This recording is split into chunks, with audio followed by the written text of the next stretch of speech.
hari barang Allah ngadamel roh Kangjeng Nabi Muhammad sallallahu alaihi wasallam awalan min nuri jamali mimitina dicotet dicokot tina nur sifat jamal Allah. Aya sifat jalal, aya sifat jamal. Urang ibadah menuju sifat jamal jeung sifat jalal. Lamun urang geus ditajalikeun sifat jamal Allah ngabentuk bakal kieu. Lamun ditajalikeun dina sakumaha Abi Hurairah pernah ngajelaskeun ti Kangjeng Nabi, cak Kangjeng Nabi khalaqanillah min nuri. Allah ngadamel ka kaula tina nur Allah. Ya Allah. Mata ti Kangjeng Nabi awaluna khalaqallahu ruhi. Pangheulana makhluk nu didamel ku Allah ruh kaula. Wa awaluna khalaqallahu nuri. Pangheulana makhluk nu didamel ku Gusti Allah nuri cahaya kaula. Wa awaluna khalaqallahu al-qalam. Pangheulana makhluk anu didamel ku Gusti Allah pena. Wa awaluma khalaqallahu al-aqlu. Pangheulana makhluk nu didamel ku Allah akal. Beda-beda sih. Pertama ruhi, kedua nuri, katilu qalam, opat akal, horeng fal muradu minha syai'un wahid. Nu dikarepkeun mah hiji naon? Wa huwa al-haqiqatul muhammadiyah. Nyaritakeun ruhi Kangjeng Nabi, nyaritakeun nuri Kangjeng Nabi, nyaritakeun kolam Kangjeng Nabi, nyaritakeun akal Kangjeng Nabi. Kok beda-beda sih kumaha menyikapina? Lakin summiyan nuran ketika pertama dingaranan nur ruh Kangjeng Nabi nur likaunihi sofian an zulumatil jalaliyah lantaran cahaya bisa nganyekaskeun ngabersihan nyaangkeun tina kapoekan-kapoekan bangsa jalal.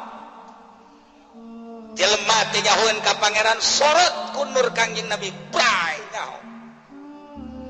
Jelema teh nyahoeun kana haram sorot ku nur Kangjeng Nabi bae nyaho.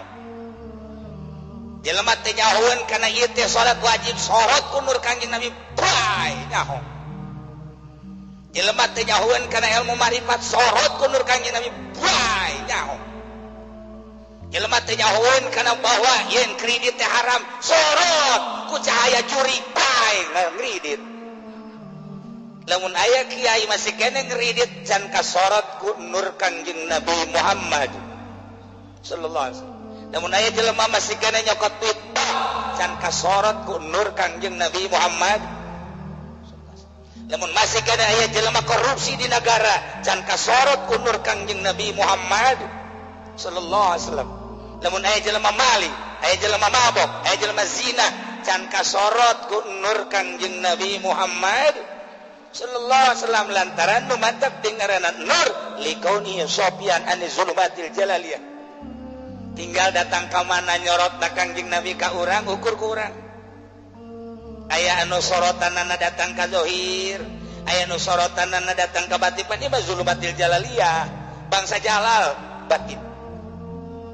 Aya nu kakarak datang ka syariat doang tatadina teh nyaho ka salat jadi nyaho jorot tan nur Kangjeng. Nu tatadina encan nyaho bahwa kitu zakat teh wajib disorot jadi nyaho jeung ngalaksanakeun nur Kangjeng datang ka dinya. Aya anu datang ka dinya doang syariat encan datang kana thariqah. Aya anu disorot ku nur Kangjeng Nabi datang ka thariqah berjalan surutnya.